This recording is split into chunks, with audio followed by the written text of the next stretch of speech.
Big news today. The San Francisco 49ers have found their new defensive coordinator. Let's go. And we're going to talk about it all right after this. Let's get into it. You know what to do. Drop an SDS in the chat. Smash that like button. Let's get this thing popping.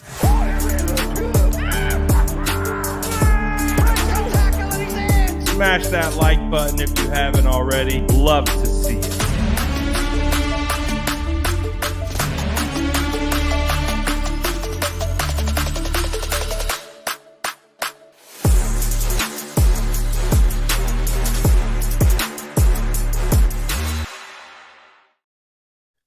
What is going down, Sourdough Squad? How are we doing today on this Tuesday?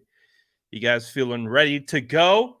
Ready to get after it? Because the San Francisco 49ers, it does appear they are ready to get after it. Everything's starting to come together from a coaching staff perspective.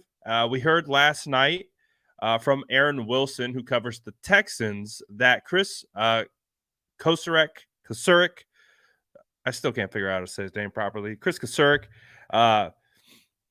he will not be going to the Texans. He will be staying with the San Francisco 49ers.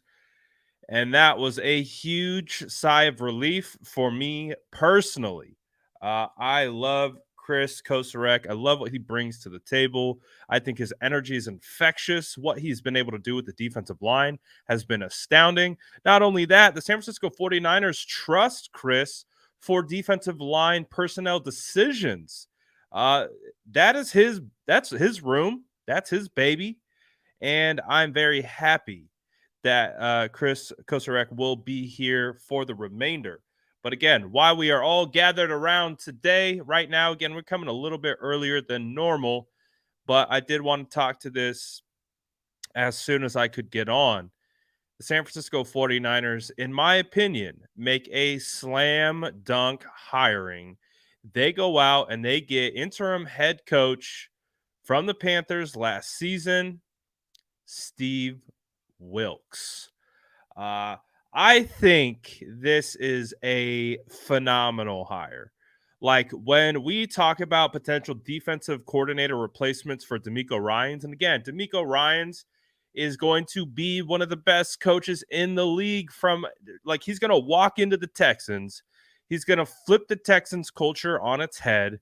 He's going to be able to bring in good players. He's going to be able to get that organization back on track. DeMeco Ryans is going to be one of the best head coaches in the NFL from the jump. He was the best defensive coordinator in the league. He was the best assistant coach in the league, in my opinion. And that's not just a biased 49ers take. He is phenomenal. So it was a huge loss to lose DeMeco Ryans, but we knew it was coming. We had him for 2 years. We could see the writing on the wall after year one. That's how good DeMeco was. So what are the options? The options were Vic Fangio, Steve Wilks, Chris Harris. That really seems like it was about it. The drop-off for DCs was pretty staggering after those guys. And when I look at Vic Fangio is a legend, former 49er. He has so much experience and skin in the game in the NFL that he was my 1A, but Steve Wilks was 1B. Like they were in the same tier, same category. Obviously, it would have been cool to land Fangio, the story, getting him back with the Niners, all that stuff. But that doesn't take away how fire of a signing it is to be able to get Steve Wilks in the building with the San Francisco 49ers, not only getting Steve Wilks, but keeping Chris. Oh, I'm happy, man. I love this signing. I think this is a fire signing. So I want to ask you guys, and we'll talk about it more. We'll break it down more. We'll get to know who Steve Wilks is. But before we get into that, what is your guys' gut reaction? How do you feel about this new defensive coordinator. I want you guys to grade this in the chat. We already got Callie dropping his grade. He's saying A plus. I want you guys to drop your grade for the hiring of Steve Wilks by the San Francisco 49ers. Drop it in the chat. Do you like it? Do you not like it? Is it mediocre hire? I want to see the grades. So drop the grades in the chat.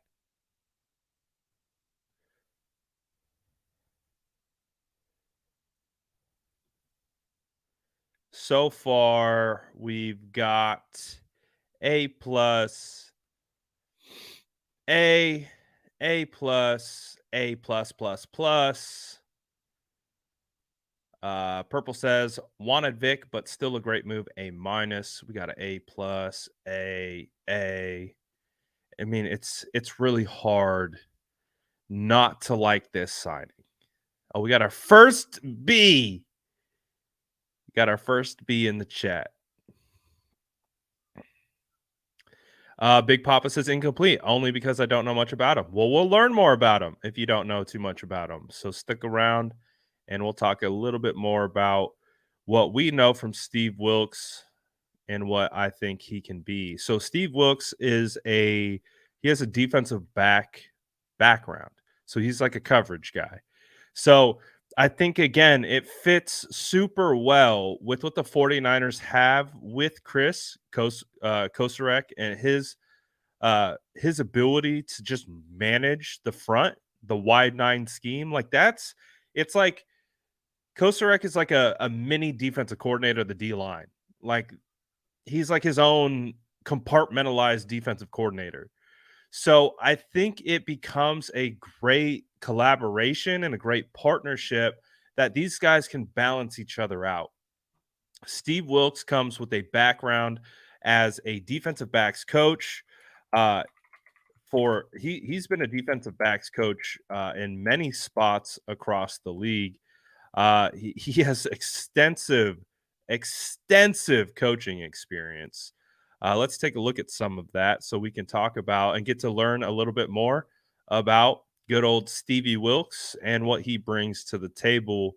Because, like I said, I do think he balances out really well what the San Francisco 49ers already have and his ability to come in, have a mindset as a kind of DB. And again, I know this, man. Like when you play football and you play a position, you move through your whatever you do kind of through that lens. Like we talked about it with Brandon Aiyuk. Like Kyle Shanahan's an offensive coordinator. He's an offensive genius. He's the head coach, whatever you want to say, right? But Kyle moves like he's a wide receivers coach because he played wide receiver. So, Chris Kosarek, he's a defensive lineman, former defensive lineman, always had his hand in the dirt. Could he have been the DC? Probably, but he views everything through the lens of a D lineman. I was an offensive lineman. I view everything through the lens of an offensive lineman. So it is phenomenal to be able to get a guy with that type of experience where you can see he started out as a defensive coordinator, a really small school, defensive coordinator, head coach, goes to defensive backs coach at Illinois State, defensive backs coach at Appalachian, D coordinator this dude, look at all the coaching experience this guy has. Every year he's at a new spot. Like, that's crazy. This guy was moving a lot. So shout out to his family for sticking with him and moving along. But you can see defensive coordinator at East Tennessee, at Bowling Green. He was defensive backs coach. Notre Dame in 2004, he was defensive backs coach. Secondary coach in Washington. Defensive backs coach for the Chicago Bears 2006 to 2028, which was when he first broke into the league. Defensive backs coach San Diego Chargers from 2009 to 2011. Defensive backs coach for the Carolina Panthers from 2012 to 2014. Then he got bumped up to assistant head coach and defensive backs coach in 2015 to 2016. Then he got another bump in 2017, assistant head coach and defensive coordinator for the Carolina Panthers. If you guys remember, he became the head coach in 2018 at the Arizona Cardinals. That only lasted 1 year. But then he became the defensive coordinator for the Browns. Then he goes back to college, back to the Panthers, and then he becomes the interim head coach. I mean, this guy has extensive uh extensive coaching experience. So and it all is a lot through the lens of being a defensive backs coach or like kind of a DB lens. So D'Amico was the linebacker whisperer. Well, we got a defensive DB minded head coach, defensive minded defensive coordinator coming into the building. So I like it. I like it quite a bit. I think based on, the grades kept pumping in, a lot of A's. I think the fan base is liking this move quite a bit, and as you should. Let's get to know Chris, not Chris. Let's get to know Steve Wilks a little bit more, so I think this video that I'll show you guys really good representation of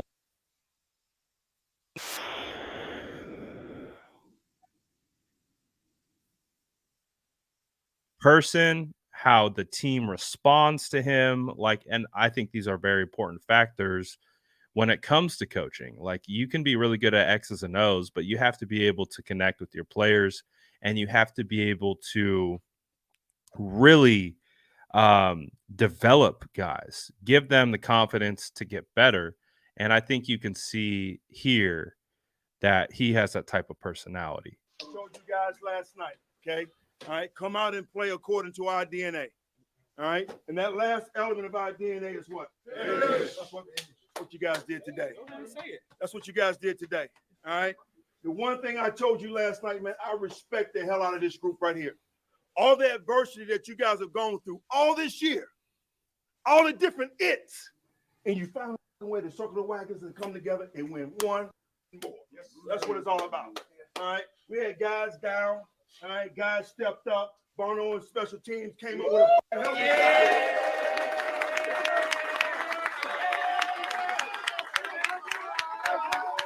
I got one ball right here. Eddie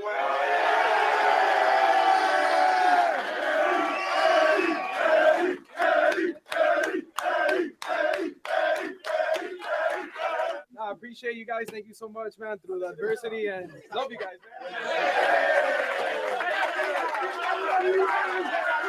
This was a crazy season, bro. But what the we went through and how we bounced back, I've never seen a group of men really play for each other and play for this coach, play for this staff, man. It might be the last time, but I hope we can all come back together. I hope we all come together, do some damage, man. Hey, on this last one, we got to give this game ball to Coach Wilks.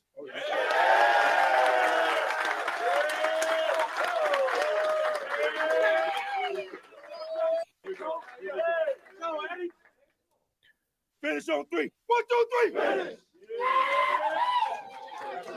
Oh, look, it's Josh Norman. What's good, Josh? What's good, Joshy?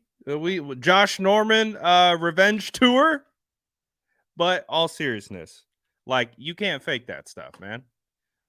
That's the thing about coaching that I think is some of the most important elements of being a coach is you have, like, X's and O's is one thing. Like, yes, you can be great at X's and O's, but if you're not a good teacher, if you can't relay that information, if you can't connect with these players, like, it's really hard to have your head coach fired, Matt Rule, take over for him, basically try to flip the culture mid-season, and then be able to get these guys to buy in. Like, these players were mad. These players were not happy about Steve Wilks not getting the head coaching job. I think, we heard it from whether the reporters that cover the Carolina Panthers, a lot of players really wanted Steve Wilks. They really felt like the Carolina Panthers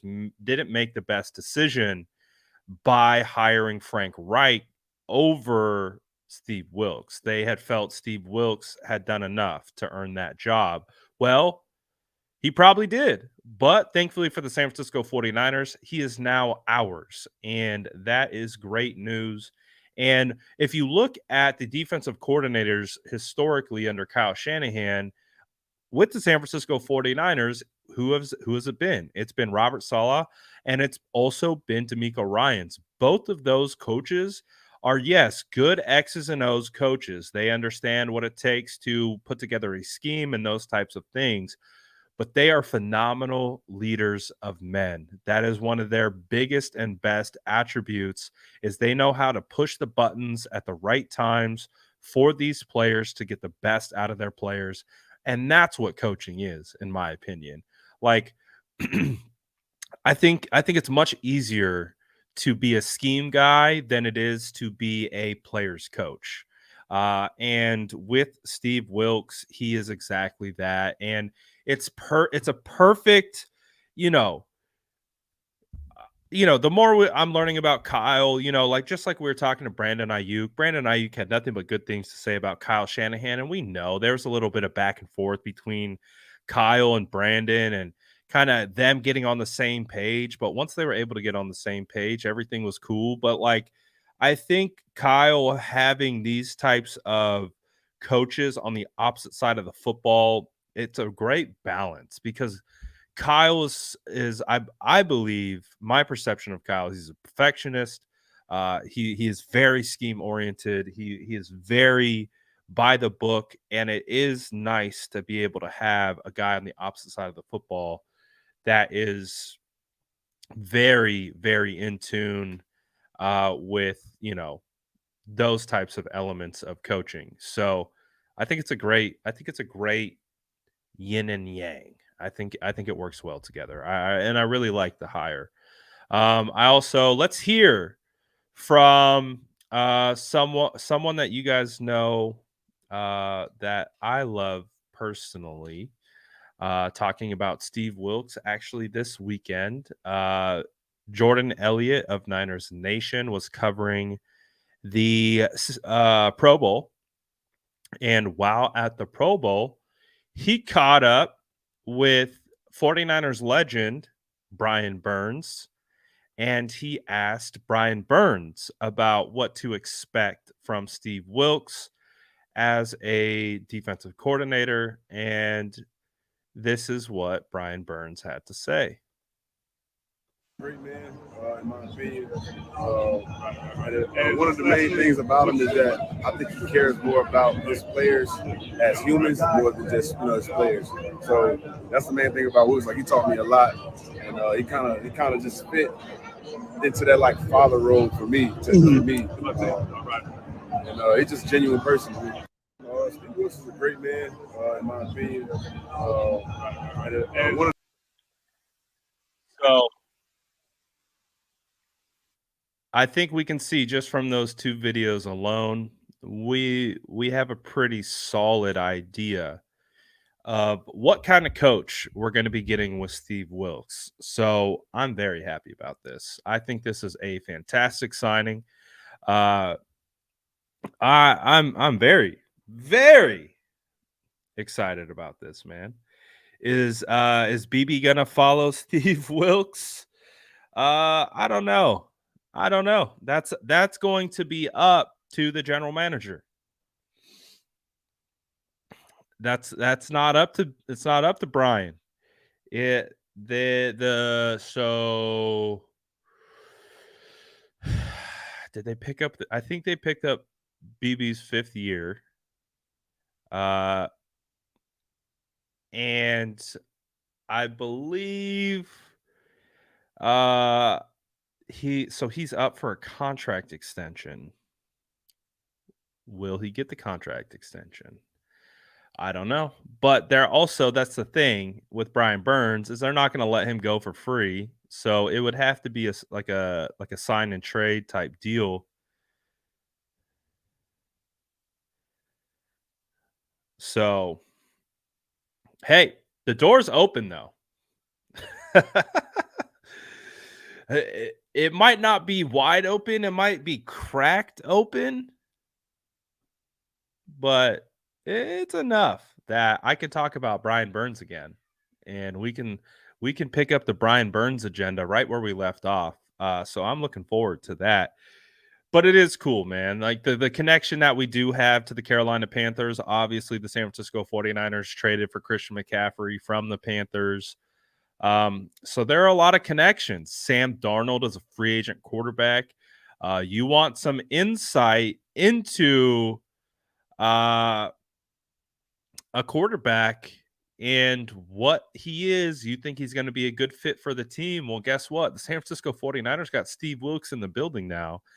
And it was Steve Wilks' decision to turn to Sam Darnold late in the year. They won some games with Sam Darnold. So there's a lot to talk about here. Like obviously the defensive coordinator side of things, but that was a Steve Wilks decision. And the 49ers need a veteran quarterback. They're going to need someone that has an ability to start. Sam Darnold had a better, probably played some of the better football under Steve Wilks. So does Steve Wilks give Sam Darnold a vote of confidence that the 49ers feel comfortable bringing him as quarterback 3? So it's going to be fun, man.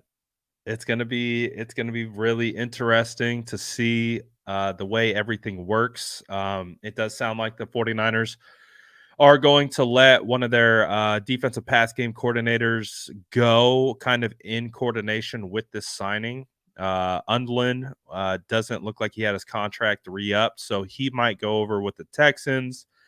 I believe he was either cornerbacks or safeties. He was a secondary coach. But obviously with Wilks coming in, he can take over one of those roles or oversee that role. So the San Francisco 49ers, this is a big move. This is a big signing. This is a great get. A guy with so much experience, and really, really fits what we're gonna do. Bosa and Burns would be the most expensive pass rushers. Parag can get it done. Hey man, I got faith in Parag. I remember we went into one off season. We had to sign Trent Williams.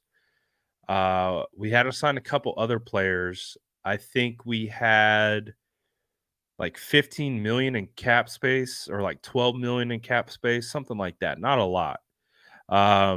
And somehow Parag paid I think he paid Kyle Juszczyk as the highest paid fullback. He paid Trent Williams as the highest paid tackle.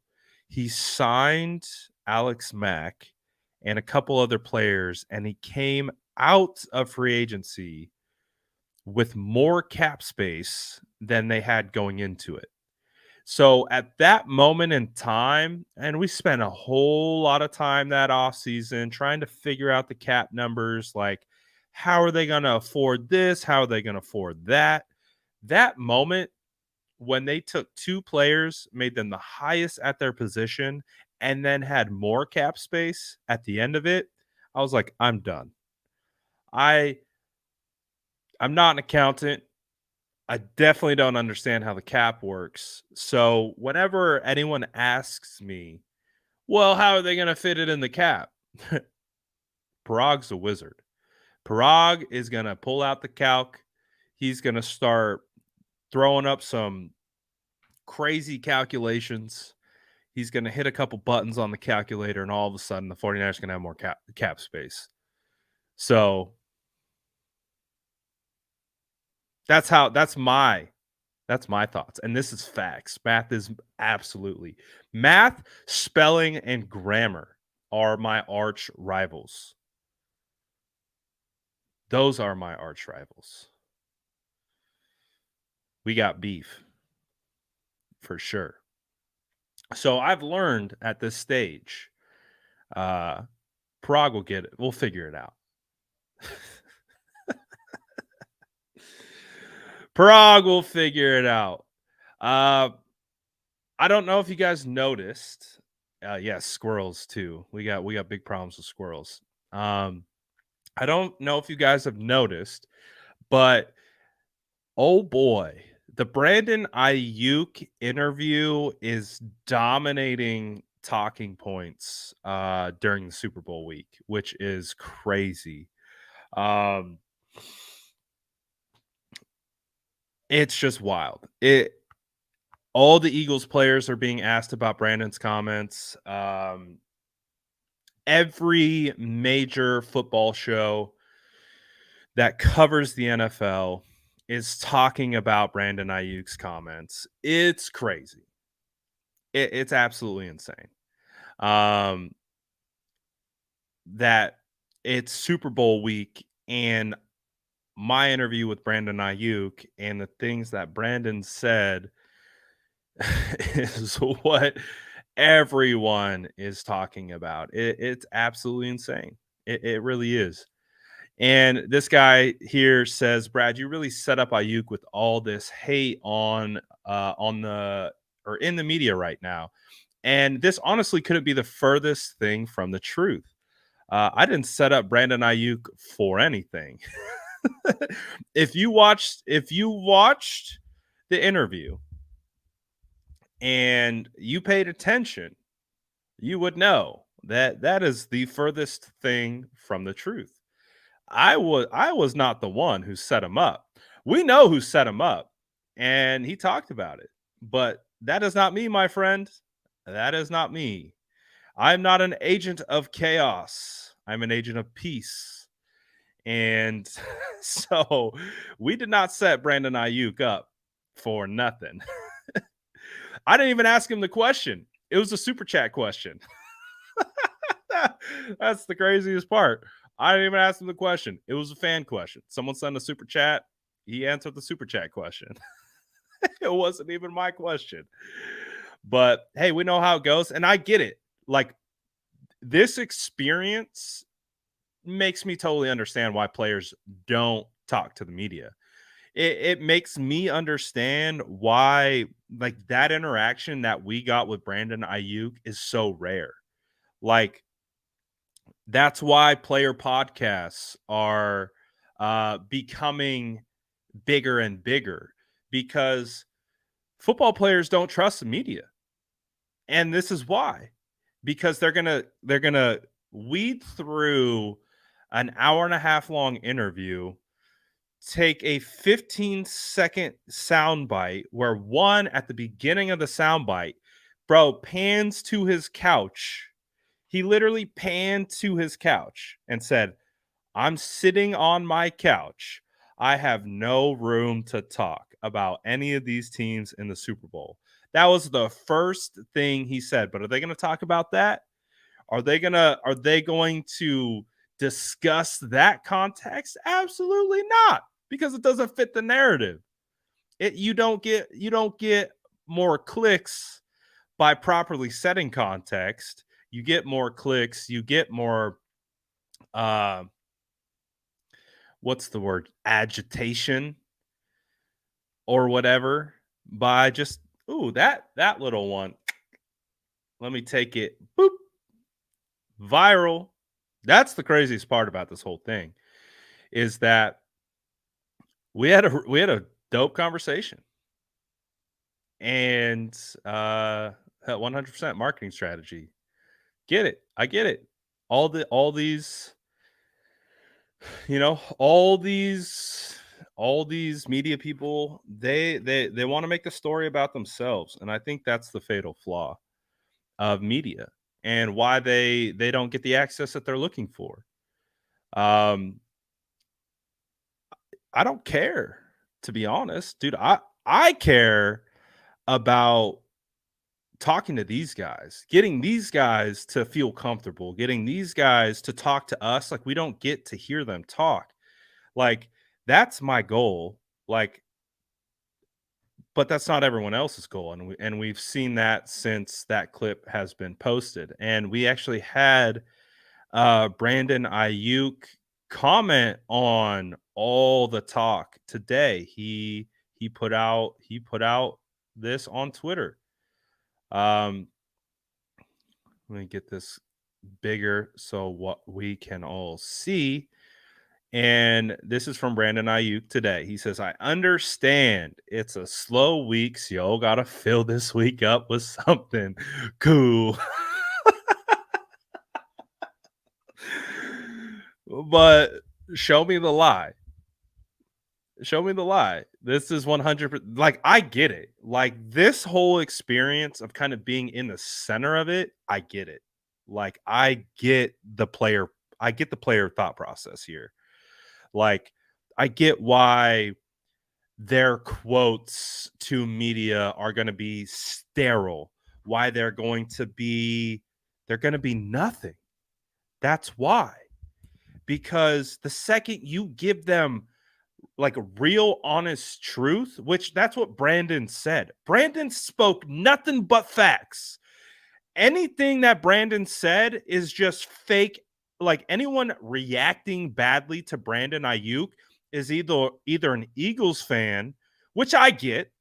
I get it. If you're on the opposition, I get what hostility you're going to have. I get that because you're the opposition. But if you're a 49er fan, Brandon Aiyuk spoke nothing but facts. Literally, he prefaced the conversation by saying, listen, I'm not trying to just talk crazy. I'm sitting on my couch. Who am I to speak about either of these teams in the bowl? I'm not in the bowl. I know how this works. Like, and he was hesitant to even talk about it at the beginning of the interview, which I totally understood. It got brought up again with the super chat. He kind of went in a little bit further and he just spoke his truths. And there's nothing wrong with that, because what do you expect a player to say? These are tier 1 competitors. Like, all they do is compete. They don't know anything other than to compete. They don't concede loss or failure to anyone but themselves. So when you have a game like the 49ers versus the Eagles, where, call it what it is, like, you can talk about why things happened, but at the end of the day, it happened. And the 49ers didn't have a quarterback, and that changed the outcome of the game. You can talk about all you want why that happened, and there's going to be those arguments. They're going to talk about why didn't they have a quarterback? This, that, and the other thing. But at the end of the day, they didn't get that opportunity, and you got to tip your cap to the Eagles because it was partially due to them. But at the end of the day, they clearly had a plan. They clearly were going and trying to execute it. The shot where Purdy got hurt, Aiyuk was open and damn near going to score a touchdown. If he gets led upfield, if Brock lets it go just a split second earlier, it's literally all it came down to. It came down to a mini pause, and that was the difference in between a potential touchdown that changes the complexion of that game and Brock Purdy getting hurt. So all BA came on and said was facts. He doesn't think the Eagles defense is that great. Good for Brandon. Good for Brandon to come out here and have some balls, and it's not even balls. He's just being real. Like, that's what my biggest takeaway from Brandon is he's real. Like, there's no need for him to go out of his way to say anything. If he's saying something, he's saying it because he believes it. He's saying it because that's his truths in his mind. And guess what? We're all human beings, and we all have our right to our own context and our own beliefs. So again, this whole situation is just a perfect example of the way the media spins stuff. And this is why players don't like media. This is the example. You want to point to why players don't like the media? Look at our awesome conversation that we had. We had a dope conversation. The only thing that is getting pulled from our conversation is they're somehow tying his comments about, him believing that the Chiefs are going to beat them, that he would put all his money on them. So they're pulling that one, and they're pulling the quote about the Eagles. That's it. So I get it. I get why players don't like the media. It makes perfect sense. Because everything they do is just try to validate themselves. And shout out our boy. He goes on to say, I'm clearly talking shit. Shout out to the SF Niners for a chill Friday night combo on YouTube. Yes, on the couch. As y'all have said for the past 9 days. Like, again, he was aware. Like, everyone keeps talking about, oh, look at him, he's saying this from the couch. No, excuse my language, but bro started out the conversation by panning to his empty couch. It was the first thing he said. Who am I to talk? Look at me on my couch. He literally showed himself on his couch. Like, that's why this conversation is so funny, because it's like Brandon understands this whole situation. Like, he prefaced his quotes, he prefaced his analysis. He talked about it all, but we're not going to report that stuff. We understand how it goes. But of course, shout out to BA for the shout out. Really appreciate that. But he goes on to say, yes, I'm salty, but I promise you, wake up the next day and life goes on. Ain't nobody that mad. I went to sleep at 3 a.m. last night and just woke up. I'm cooling. BA living his best life, man. He says, shout out to both teams in the bowl. And of course, he did them in a thread, number 4, Niners. So Brandon Aiyuk's chilling, man. Everyone's making a lot about this, and it's pretty wild. But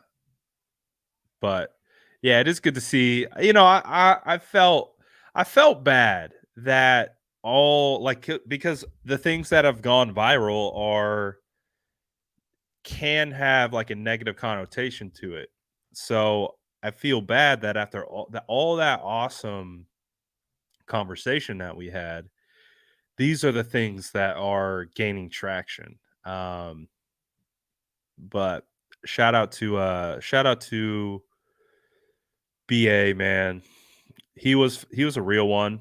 I think everything that he came on and said was genuine. I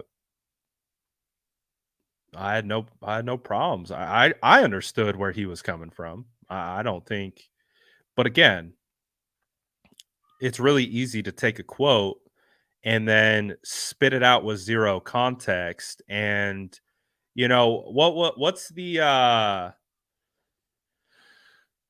what's the Joker quote?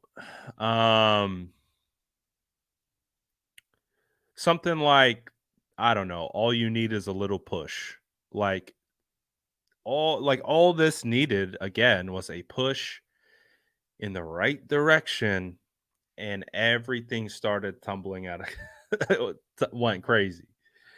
But all things considered, Brandon Aiyuk didn't tell one lie. He was honest. He was truthful in his assessment. It wasn't coming from a place of my perception of being salty or petty. He was being honest as someone who played that game. Listen, I've played games before. We've all been in games. Doesn't matter, little league, rec leagues, in the park.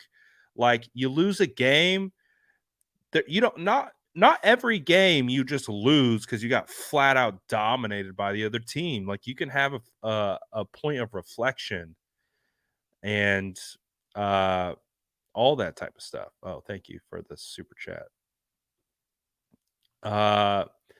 Andre says, hey, Brad, it's my 21st B-Day and wanted to say been loving the 49ers content for years and hopefully for more years to come. Happy 21st birthday to you, Andres. Appreciate you vibing and watching. Chat, say happy birthday to our boy. I hope you have a good one, man. Happy 21st. One of these days, we're gonna be celebrating a Super Bowl right around your birthday. So it will come, I promise. I promise it will. We'll get there. Might take a while, but we'll get there. Shout out my boy for all the support and happy birthday to you, man. I thought this was pretty cool yesterday. I know. I don't know if I showed it, but talked about it a little bit. Yeah, we'll take Brad on the show. Take Brad. Brad, you want to come on? Shout out to Brad from SF Niners. Good podcast. Yeah, Brad. Get Brandon Aiyuk. It's a good get. We could take Brandon Aiyuk on the show, please, Brandon. Yeah, we'll take Brad on the show. Take Brad. Brad, you want to come on? Yes. In studio, please. Please, yeah, come in studio. Hey, we out to New York. We're about to be in studio. And again, shout out to Peter Schreger. He commented, said, great job. Listen to the entire interview. Know how hard it is to book guests at all, let alone great ones like that. Kyle Brandt commented. Jason McCourty commented. We had the whole Good Morning Football gang comment. So, I know. Again, I've talked about this before. Like, my purpose for having player interviews is not to go viral. That's not why I like talking to the player. I don't want to go viral. I want to have conversations. I want to be able to kind of take down that barrier that has been set up by the media. Be able to kind of tear down because these guys I know what it's like to be a football player. And we get, a lot of people get so focused on the numbers, production, this, that, the other thing, that there's just this level where they sometimes aren't even treated like humans anymore. It's almost like they become subhuman. And my goal is to just vibe with these dudes about football, about how they play football, how they got to where they're playing football, why they love football, what they do to become better at football. I don't care about pressing them, putting them on the spot to get a quote. Not at all. If I got out of that Brandon Aiyuk interview with zero quotes, but we vibed, we had a good time, you learned more about Brandon Aiyuk as a person, then our goal would have been completed. So it's actually kind of unfortunate that it's gone viral in my perspective. Obviously a lot of people have now seen the interview. A lot of people have reached out about the interview. Again, Good Morning Football, every major football show has talked about my interview with Brandon Aiyuk. They've shown our interview with Brandon Aiyuk. So it's been great for exposure, but again, that's not why I want to do these interviews. That's not at all. The exposure comes from you guys watching the interviews and just vibing and enjoying. That's all that the goal is. But again, that's not everyone else's goals, right? So we've seen how quickly people will leech on to the content. So, hey, leeches are going to leech. It's fine. It's fine. I actually have to say the leeches helped us go viral. So it is what it is. But because of stuff like this, I'll be going on 95.7 The Game this afternoon with Steiny and Guru. So I'll be going on to 95.7 at 2:30 today to talk about the interview. We're probably going to talk about the Steve Wilks hiring and other stuff like that. So I'll be on 95.7 later today, this afternoon, and all that type of stuff. So we keep working, we keep moving. And again, like, I think I talked to you guys about this too. It's not, I wasn't even planning on reaching out to players. You guys know, you kind of have seen, like, it's been an evolving maturation, but I like to give these players some time to decompress a little bit before I start like reaching out. Like, because obviously I have a platform, a lot of players follow me. I engage with a lot of players regularly. So it's really easy for me to reach out to these guys and just ask them to come on. So, but I also, you know, don't, I get they're 1 week removed from a game. So it's not my intention to like, I like to wait a little bit and like let it kind of chill out and then let them get a little restless of not playing football anymore and like, I'll come talk about some football. But again, that's why shout out to Brandon Aiyuk.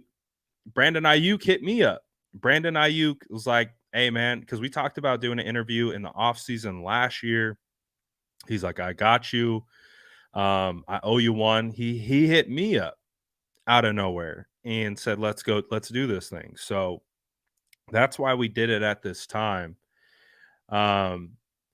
So shout out to BA, man. BA's been a legend. I know this wasn't my intent for our interview at all. But you know, everyone knows who Brandon Aiyuk is now. Oh, like, I'm telling you, man, like, it might feel, and I'll look at it this way too, from Brandon's perspective. I can imagine Brandon feels like a wave. Like, we know Brandon Aiyuk, that interview, I think, was the most we've heard Brandon Aiyuk talk since he's been a San Francisco 49er. So this wave of attention that is coming at Brandon Aiyuk, it's probably overwhelming. But I can at least look at it from this perspective for Brandon Aiyuk. This made Brandon Aiyuk money because everyone knows Brandon Aiyuk now. Everyone knows who Brandon Aiyuk is now. Not from a fantasy football perspective, not from, and I've seen it. I've seen it in real time. Like Jimmy Ward. Not a lot of people knew who Jimmy Ward was until he started talking a little bit. When Jimmy Ward started talking, it puts people on notice, and they're like, they process it in real time. But once they see the play is backed up, like that, it actually works to your benefit. BA should have tweeted this, why don't talk to you. Facts. But I think ultimately in the long run, especially if Brandon Aiyuk comes out and has a huge year next year, everyone's going to know who Brandon Aiyuk is. Like, this is going to set, and again, I understand the circumstances aren't ideal, but what do they say? Any publicity is good publicity, right? That's whatever they say. I've kind of seen that to be true. Once everyone knows who you are, they know who you are, and then you go out and you prove and you have a good year, then your stocks are to the moon. Like, I think we as 49er fans, we talk about Brandon Aiyuk as being super underrated. Well, Brandon Aiyuk comes out and has 1,200 yards receiving, 1,300 yards receiving. Bro is going, and let's say the 49ers pick up his 50-year contract, and BA has an opportunity to head into next season and become one of the highest paid wide receivers in the league. Like that's the really cool thing about, like, even though it might feel overwhelming right now, but everyone now knows your name. Everyone know you got Eagles fans talking about Brandon Aiyuk, or excuse me, Eagles players talking about Brandon Aiyuk at the Super Bowl. Everyone knows who Brandon Aiyuk is now. So if he comes out and he backs it up next year and he has a better year, oh, stonks to the moon. Buy your Brandon Aiyuk stonks now, because the yesterday's price is not today's price. And that will be it for Brandon Aiyuk. And something tells me that this whole situation is going to probably fester with Brandon Aiyuk for a while. And the 49ers play the Eagles next year. He's going to be playing those defensive backs next year. Brandon Aiyuk is a dog. We've established that. He's a dog. You start poking a dog, you start chirping a dog, what do? They bite back. Now, he's not going to bite back through the media. He's not going to bite back through Twitter. Like, he's addressed it, but he's addressed it in a very smart way. What he's going to do is he's going to use that to fuel his offseason. And remember how he came in last year? Something tells me he's going to come in even crazier next year. So, Brandon Aiyuk, man, I get it. Probably not the most ideal storm headed your way this week, and wanting to be the main point of emphasis in these discussions. But everyone knows your name now. Everyone knows who you are. And so when you step out onto that field, people are going to be looking at you. They've already been looking at Debo. They've already been looking at CMC. They've already been looking at Kittle. But next year, they're going to be like, who's number 11? We know who he is from this offseason. How does he play? And then they're going to go see BA snatching ankles, pancaking him, and they're going to be like, stonks to the moon. So, every negative situation, you can find positives in it. So hopefully BA's chilling, man. Again, not my personal goal to go viral from any of this stuff. And I don't think it was his either. We were just literally having a conversation, talking about football, vibing. And that's what's come of it. So let's use it. Let's use it. BA, so he's BA 1K right now. BA 1500 coming up. BA 1500. Feature that man. You heard him. He said, feature me. He said, me too. Feature BA, man. So I'm looking forward to it.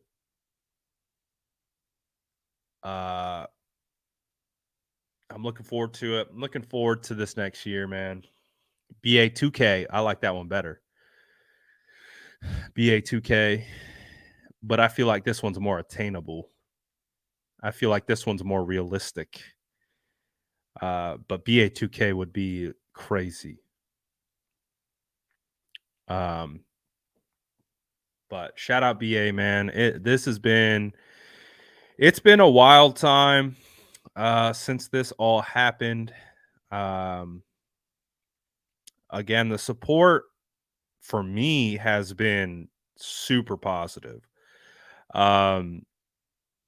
Because I think obviously, BA is a great player, and he spent a lot of time with me. So I thank BA. I just hope BA can find the positives in this talk, because hey, it might feel overwhelming now, but just know now that everyone knows your name, and now put on a show. This is the entertainment business, right? This is the #1 reality TV show. Give them something to cheer about. So I'm excited for it, man. I'm excited for it.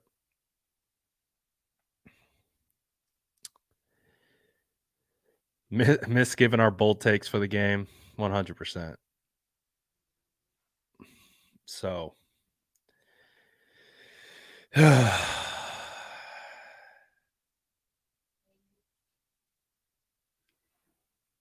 we'll see.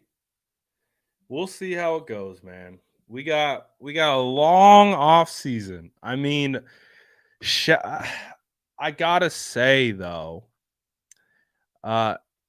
Hendricks, try maybe unsubbing and resubbing. Maybe make sure you resub though. Maybe unsub, resub, hit the noties, because that happens to my channel quite a bit. So I apologize. We missed you, Hendricks. I totally got squirreled. I had a thought that I was going to say something, and I now completely forgot.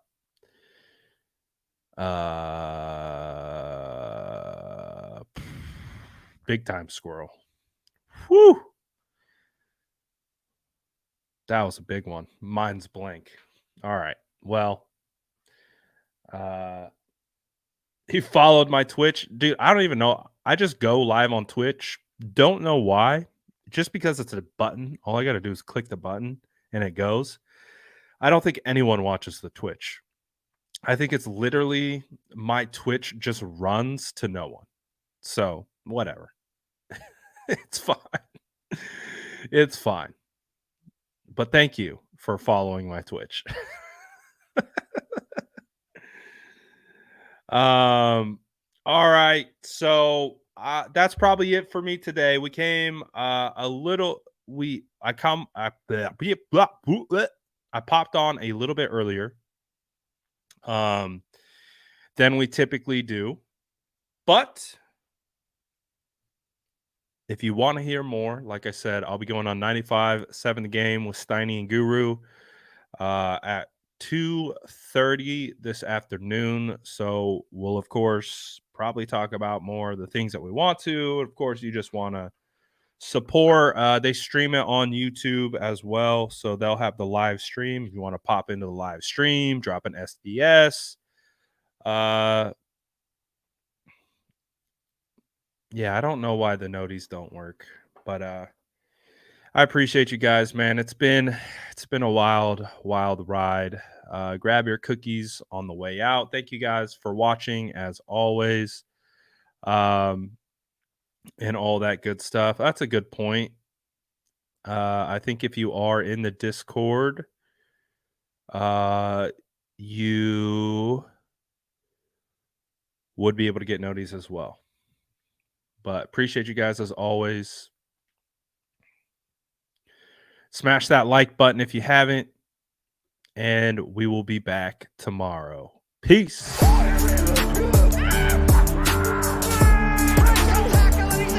Smash that like button if you haven't already. Love to